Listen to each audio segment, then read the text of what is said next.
일어나라 빛을 발하라 이는 내 빛이 이르렀고 여호와의 영광이 내 위에 임하였음이니라. 보라 어둠이 땅을 덮을 것이며 캄캄함이 만민을 가리려니와 오직 여호와께서 내 위에 임하실 것이며 그의 영광이 내 위에 나타나리니 나라들은 내 빛으로 왕들은 비치는 내 광명으로 나아오리라. 내 눈을 들어 사방을 보라. 무리가 다 모여 내게로 오느니라. 내 아들들은 먼 곳에서 오겠고 내 딸들은 안개 올 것이라. 그때에 내가 보고 기쁜 빛을 내며 내 마음이 놀라고 또 화창하리니 이는 바다의 부가 내게로 돌아오며 이방 나라들의 재물이 내게로 옴이라. 허다한 낙타 미디안과 에바의 어린 낙타가 내 가운데에 가득할 것이며 스바 사람들은 다 금과 유향을 가지고 와서 여호와의 찬송을 전파할 것이며 게달의 양 무리는 다 내게로 모일 것이요 느바옷의 순 양은 내게 공급되고 내 제단에 올라 기꺼이 받음이 되리니 내가 내 영광의 집을 영화롭게 하리라. 저 구름같이 비둘기들이 그 보금자리로 날아가는 것 같이 날아오는 자들이 누구냐. 곧 섬들이 나를 앙망하고 다시스의 배들이 먼저 이르되 먼 곳에서 내 자손과 그들의 은금을 아울러 싣고 와서 내 하나님 여호와의 이름에 드리려 하며 이스라엘의 거룩한 이에게 드리려 하는 자들이라. 이는 내가 너를 영화롭게 하였음이니라. 하나님 말씀입니다.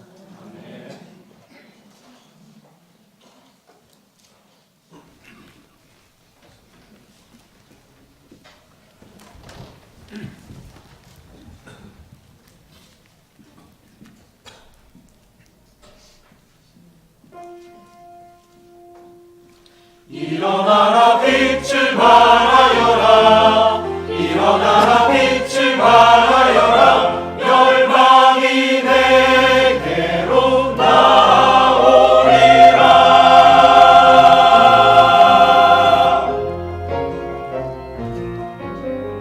보라 어둠이 땅을 덮으며 짙은 어둠이 백성 덮으나 오직 주께서 일어나사 내 위에 임하시고 그 영광이 내 위에 나타나리니. 보라 어둠이 땅을 덮으며 짙은 어둠이 백성 덮으나 오직 주께서 일어나서 내 위에 임하시고 그 영광이 내 위에 나타나리니. 일어나라 빛을 발하여라. 일어나라 빛을 발하여라. 열방은 내 빛으로 내 광명으로 나아오리라. 일어나라 빛을 발하여라. 일어나라 빛을 발하여라. 열방이 내게로 나아오리라. 그들은 내가 심은 가지요 내 영광을 위한 나의 작품이라. 오직 하나님만 내 영광 내리니. 빛을 발하라. 일어나라 빛을 발하여라. 일어나라 빛을 발하여라. 열방은 내 빛으로 내 광명으로 나아오리라. 일어나라 빛을 발하여라. 일어나라 빛을 발하여라. 열방이 내게로. 열방은 너의 빛으로. 열방이 내게로. 열방이 내게로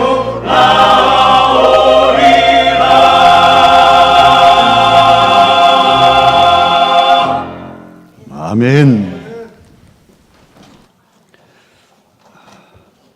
우리는 새해를 맞이했고요. 새해에 많은 덕담들을 나누었습니다. 새해 복 많이 받으세요. 새해 건강하세요.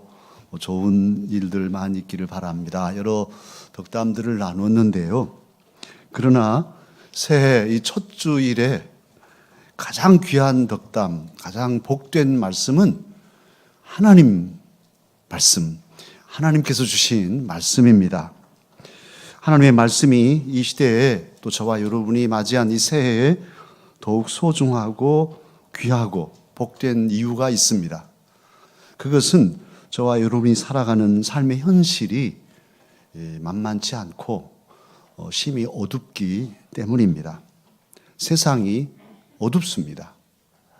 오늘 하나님의 종 이사야도 예언을 하고 있습니다. 오늘 2절에 보면 보라 어둠이 땅을 덮을 것이며 캄캄함이 만민을 가리려니와 이렇게 말씀하고 있습니다. 어둠, 이 흑암, 이 단어는 불행을 의미하고 슬픔과 또 파멸, 심지어는 죽음을 의미하는 그 어둠이라는 원어의 의미에 그런 뜻들이 들어 있습니다. 그런데 이 어둠이 땅을 덮을 것이다고 말하는데요.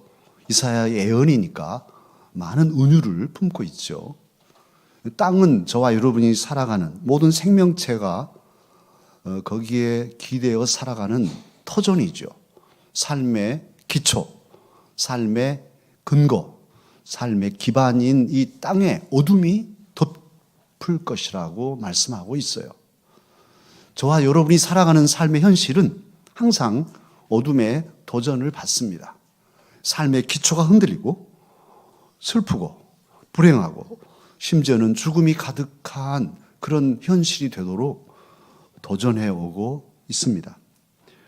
오늘 말씀 가운데 이 캄캄함이 만민을 가릴 것이라고 말씀하는데 어둠이 사람들 사이에도 침투하면 단절을 이루죠. 관계가. 가장 사랑하는 사람이 앞에 있어도 안 보입니다. 또 그리고 아이러니컬하게도 사람은 어두울 때 만나면 무서워져요. 호랑이보다도 캄캄한 밤에 만나는 사람이 더 무섭습니다. 혼자 가는 밤길에 자박자박 뒤에서 누가 따라오면 머리끝이 솟습니다. 이게 사람이에요. 그런데 오늘 성경은 어둠이, 캄캄함이 만민에게 임할 것이라고 말씀하고 있어요. 새해 이 벽두에 상서로운 시간에 우리들은 마음이 많이 무겁게 시작했죠. 특히 많은 사람들이 작년 연말에도 목숨을 잃었고 특히 지난 4일에는 그 훌륭한 정신과 의사인 그 임세원 교수께서 환자에게 이렇게 살해를 당해서 장례식을 치렀습니다. 얼마나 마음이 아픈지요. 이 사회에 정말 선하게 의사의 사명을 다하는 한 분이 그렇게 원치 아니하게 목숨을 잃게 됐었어요. 이런 일이 우리 한국 사회의 현실, 현재 새해 벽두에 있는 일입니다. 또 새해에 여러 일들이 많고 또 복잡하기에 왠지 마음이 어둡고 저도 새해에 이유를 모를 어두움이 마음에 가득해서 모지게 이렇게 새해를 맞이했었습니다. 가정에 또 여러 사업을 하신 분들은 금년에도 어떻게 사업을 펼쳐나갈 것인가 할 때 짐이 한 짐이 넘고 그래서 어두워질 수 있죠. 또 이 나라를 봐도 우리 교회라든지 한국 교회를 생각해도 여러 일들이 마음을 어둡게 할 수 있어요. 사실 우리들의 삶, 물리적인 현실은 매일 한 번은 누구든지 밤을 맞이할 수밖에 없습니다. 지금은 해가 떠올랐지만 오늘 저녁에는 또 캄캄해지게 될 것입니다. 이건 물리적인 자연현상임에도 우리의 인생의 어떤 삶의 의미를 드러내주는 그런 상징성을 볼 수 있습니다. 저와 여러분이 이 세상에 살아있는 한, 이 세상을 살아가는 한, 꼭 저녁이 오듯이 어둠의 시간들은 우리에게 올 수밖에 없다. 아무리 좋은, 아무리 행복한, 아무리 완벽한 그런 모든 걸 갖춘 삶이라 해도 누구에게든지 만민에게 어둠이 캄캄함이 임할 것이라는 이 말씀이 임하여서 사실 어둠의 시간들은 순식간에 언제든지 우리에게 엄습해 올 수 있다 하는 사실입니다. 그런데 그것으로 끝이 아닙니다. 오늘 말씀은 어둠이 임하는 것으로 끝나지 않고 어둠이 임하지만 어둠이 임하려니와 하고 우리에게 하나님은 이 새해에 힘찬 말씀을 주십니다. 특별히 오늘 이사야의 예언의 직접적인 그 메시지를 받는 대상은 예루살렘입니다. 가난한 시온성 예루살렘, 외세의 압제와 굴욕과 슬픔을 당하고 있는 예루살렘, 고통 속에 있는 예루살렘과 예루살렘 거민을 향한 말씀이죠. 탄식과 절망의 예루살렘을 향해서 하나님께서는 말씀을 선포하십니다. 이 말씀은 오늘 이 자리에 있는 저와 여러분에게도 주시는 하나님의 말씀인데요. 1절 하반절에 그렇게 말씀하십니다. 이는 내 빛이 이르렀고 여호와의 영광이 내 위에 임하였음이니라. 너의 빛이 너에게 이르렀다. 그렇게 말씀하십니다. 너의 빛, 다시 말하면 저와 여러분의 빛이 누구일까요? 그 빛이 우리에게 임하였다고, 이르렀다고 하시는데 저와 여러분의 빛은 누구입니까? 빛은 하나님, 생명의 빛은 예수 그리스도이십니다. 우리의 빛은 하나님이시고 예수님이시니 너의 빛이 이르렀다는 것은 하나님께서, 예수님께서 이 새해 벽두에 이 첫 주일 예배의 자리에 저와 여러분의 심령에 이르렀다고 오늘 말씀을 선포해 주십니다. 생명이요, 구원이요, 기쁨이요, 소망이신 빛이신 예수님은 저와 여러분에게 임하여 주셨습니다. 빛이 임하면 어둠은 물러가게 되어 있습니다. 어둠이 빛을 이기는 적이 없어요. 오늘 2절 하반절에서도 이사야를 통해 주님은 말씀하십니다. 오직 여호와께서 내 위에 임하실 것이며 그의 영광이 내 위에 나타날 것이다 말씀하여 주십니다. 주님께서, 여호와께서 우리에게 임재하여 주십니다. 오늘 이 시간, 이 예배 속에서, 예배를 통해서 저와 여러분의 심령에 주님은 이미 오셨습니다. 우리의 마음에 빛으로 오셨어요. 참으로 강력한 은혜의 말씀이 아닐 수 없죠. 오늘 그리고도 4절 이하에는, 3절 이하에는 모든 나라 왕들이 예루살렘의 광명으로 나올 것을 말씀하고 또는 포로로 잡혀갔거나 흩어졌던 그런 아들, 딸들이 돌아올 것을 말씀하십니다.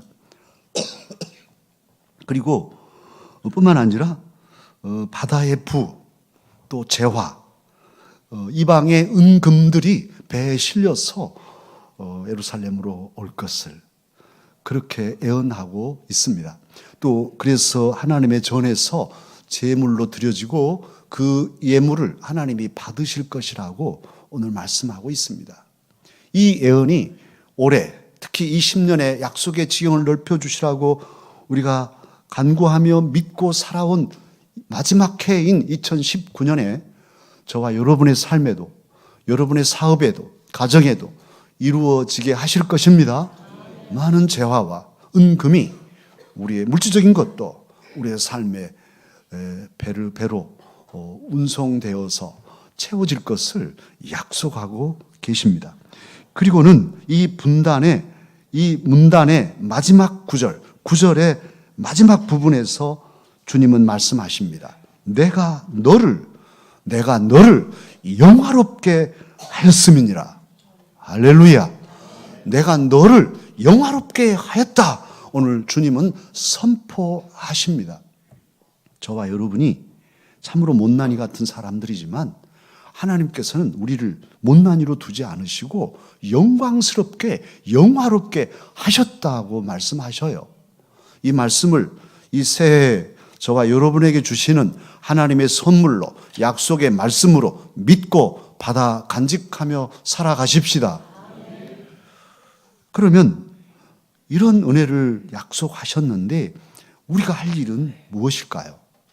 주님은 우리가 뭘 하기를 오늘 말씀에서 원하신가요? 오늘 1절에 보면 너무도 분명한 명령이 있습니다. 우리가 많이 듣고 노래도 하고 많이 알고 있는 말씀인데요. 새해 첫 주일에 이 말씀을 주셨다고 생각할 때 정신이 번쩍 드는, 저도 말씀을 준비하면서 정신이 번쩍 들었어요. 무슨 말씀입니까? 일어나라, 빛을 발하라. 할렐루야. 일어나서 빛을 비춰라. 이렇게 주님은 말씀하셔요. 무슨 일일까? 깜짝 놀랄 일이죠. 일어나라, 빛을 발하라. 이렇게 하시니까요. 아무리 새해가 되고 은혜의 복된 시간을 맞이했어도 일어나지 않으면 한 발짝도 나갈 수 없습니다. 그냥 자빠져 있으면 그냥 자빠져 있는 거예요. 일어나라, 새해다. 첫 주일 예배 늦지 말자. 두드려 패도 나 잠 더 잔다고 자빠져 있으면 오늘 예배 못 참석하고 지금도 자빠져 있을 거예요. 그러나 부들부들 떨면서도 힘들지만은 독감이 와서 교회 나가기 어려워도 첫 예배, 더더욱 영감 어린 예배를 드리는 올해 표인데 실패할 수 없다고 떨리는 마음으로 일어나면 그래도 나올 수 있고 한 발짝이라도 더 전진할 수 있고 한 발이 안 되면 반발이라도 전진할 수 있습니다. 일어나야 새날을 살 수 있습니다. 오늘 주님은 그러기에 저와 여러분에게 일어나라 그렇게 말씀하셔요. 이 일어나라는 히브리어는요 아람하고도 같은데 신약에서는 야이로의 딸 주님이 일으키실 때 딱 한 번 쓰셨어요. 달리다 쿰 하셨지요. 소녀야 달리다, 소녀야 쿰 일어나라 하시는데 그 쿰 오늘 이사야 60장 1절에서도 쿰이 오리 이렇게 말씀되어 있어요. 어느 성경. 일어나라 빛을 발하라 쿰 하는 거예요. 일어나라. 이 쿰이라는 단어는 떠오르는, 라이스업, 태양이 이렇게 떠오르는 것도 되고요. 스탠드업도 돼요. 그래서 번쩍 일어나는 것도 되고, 정신 바짝 차리는 것도 되고, 또 힘을 내라는 것도 돼요. 여러 가지 의미들을 가진 단어인데, 일어나라. 이 새벽 뒤에 강사 가족들아. 하나님께서는 저와 여러분에게 말씀하십니다. 연말 연시에 시험을 당하죠. 이 신앙생활을 오래 이렇게 하다 보면 해를 거듭해 가면 꼭 중요한 목마다 시험이 오죠. 이렇게 탁 치면 시험을 준비하지 않으면 딱 오면 금방 당하고 마치 독감 걸리듯이 아주 몸살을 앓고서 나중에야 보니까 시험이네. 그래가지고 은혜 다 잃어버리고 좋은 관계들 다 깨져버리고 이런 경우 있잖아요. 그런데 시험이 올 거야. 하나님 도와주세요. 시험 이기도록 도와주십시오. 기도로 준비하고 있으면 시험이 딱 오면 이거 시험이네. 그러면 이길 수 있단 말이에요. 그런데 시험인 줄 모르면 옆구리 탁 당하고 그냥 성질 팍 내고 나중에 보니까 시험이네. 이렇게 될 수 있어요. 이 연말에 또 연시에 여러 가지 어둠의 세력들은 우리를 엄습해서 우리를 슬프게 만들거나 우울하게 만들거나 아니면 분노하게 하거나 그래서 불행하도록 파멸되도록 망가뜨리는 도전들이 우리에게 다가옵니다. 모르겠어요. 오늘 올 수도 있어요. 오늘 찬양대에 오늘 올 수도 있어요. 오후에 길껏 잘해놓고 연습하다가 또 말 한마디에 무슨 커피 가지고 오다가 누가 이렇게 해서 엎질러서 그거 하나에 속 다 상할 수도 있죠. 작은 것으로. 큰 건 오히려 이길 수 있지만 작은 것으로 사소한 것으로도 어둠이 우리에게 엄습할 수 있어요. 캄캄함이 내 마음에 내 삶에 내 모든 사랑하는 사람들과의 관계에 몰려올 수 있어요. 그래서 우리로 주저앉게 하고 탄식하게 하고 분노하게 하고 나중에는 다 망가뜨려 버리게 그렇게 도전한단 말이에요. 그것은 어둠의 특성이에요. 어둠의 세력이 가지는 그 특징이 바로 그런 도전을 해오는 것이죠. 그런데요, 어둠만 있는 것이 아니라 그런데 어둠은 우리를 덮으려니와 하나님은 생명의 빛이신 주님은 우리를 쓰러뜨리고 망가뜨리시는 분이 아니라 우리를 일으키시고 어둠을 물리치시고 능히 여러 가지 시험을 이겨 승리하게 하시는 주님이십니다. 그 주님께서 우리에게 영광으로 임하신다고 하시면서 그러니 이제 일어나라 그리고 빛을 발하여라 오늘도 저와 여러분에게 말씀하고 계십니다. 빛이신 하나님은 내게 오셔서 어두운 마음을 물리치시고 밝게 해주시고 약하고 부족하지만 우리를 붙드셔서 존귀케 하시고 그리고 세상을 향하여서도 빛이신 예수님을 증거하며 살 수 있도록 새 힘을 부어 주십니다. 또 보이는 말씀인 우리 성찬, 이따가도 이제 성찬 예식에 참여하겠지만 성찬을 통해서도 우리의 심령을 새롭게 하시고 우리의 신앙을 더욱 뜨겁게 하셔서 빛을 발하며 살게 하여 주십니다. 생명의 빛이신 주님께서는 저와 여러분이 어둠에 겁먹고 여러 가지 어둠의 세력에 주눅들어서 쪼그라져서 살게 하시지 않고 우리의 연약함과 부족함을 이미 아시면서도 우리를 빛으로 붙드셔서 용기로 능력으로 소망으로 채우셔서 우리를 존귀한 하나님의 사람으로 살게 하여 주십니다. 오늘 특히 약속의 말씀 아까 9절 하반절에 주셨던 내가 너를 영화롭게 하였다고 하시는 이 말씀 올해도 꽉 붙잡고 힘차게 헌신하며 살아가십시다. 주님은 우리를 존귀하게 영광스럽게 우리가 못났지만 배움도 부족하고 여러 가지 연약하고 가진 것도 많지 않지만 하나님께서 우리를 존귀하게 드시면 누가 우리를 막을 수 있겠습니까? 세상을 향하여 담대하게 예수님을 전하고 예수님의 빛을 발하며 우리 주변의 사람들에게 기쁨을 주며 그렇게 살아가는 저와 여러분이 되어야 하겠습니다. 우리나라의 전등 말입니다. 전등이 고종 황제 때 전등이 경복궁에서 켜졌는데요. 에디슨이 전등을 발명한 지 7년 만에 우리나라에 아시아에서는 최초로 전등 발전기를 돌려서 전등 700 몇 개를 경복궁에 켰어요. 그래서 사람들이 밤에도 대낮처럼 밝은 등불이 켜지니까 막 다 놀라고 구경 오고 그게 1887년 3월 6일 날 저녁에 경복궁에 켜졌는데 1900년에 딱 1900년에 종로에 가로등 3개가 이렇게 세워졌다 합니다. 그런데 그때 전등을 사람들이 뭐라고 불렀냐면 건달등이라고 했대요. 건달등. 왜냐하면 그 전등을 켜려면 돈이 많이 들어가고 비용이 많이 들어가서도 건달등이지만 전깃줄에 달아놓으면 바람 불면 이것이 건들건들 이러니까 건달등 같이 보였고 또 하나는 고장이 잦았대요. 그래서 불이 켜졌다 또 꺼졌다 이러니까 비용은 많이 들어가지 건들건들한 것이 또 들어갔다 나갔다 하지 이래서 건달등이라고 불렀대요. 그런데 고종 황제는 그 건달등을 경복궁에 켰는데요. 그 이유가 이모군란을 지나고 갑신정변을 겪으면서 또 무슨 반란이 나면 죽을까 봐 그래서 밤에 불을 환하게 켜놓고 살았다고 합니다. 사랑하는 강서가족 여러분, 새해인데요. 저와 여러분에게는 건달등이 아니라 건달등이 있어서 우리가 안심하는 게 아니라 건달등이 아닌 들어갔다 나갔다 하는 불이 아닌 영원한 생명의 빛이신 하나님 등불이 저와 여러분의 삶 속에 비추고 계십니다. 생명의 빛이 우리 심령에 임하였습니다.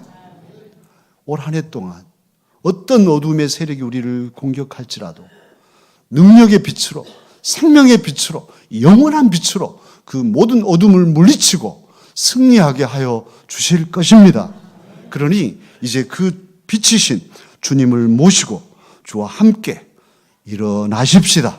그리고 그 빛을 누리고 기쁨으로 살 뿐 아니라 그 빛이신 예수 그리스도의 복음을 또 우리 주변의 어둠 속에 있는 사람들에게 전하여서 빛을 비추어 저들도 새 생명 가운데 생명의 빛 가운데 거하게 하는 저와 여러분이 되십시다. 기도하겠습니다.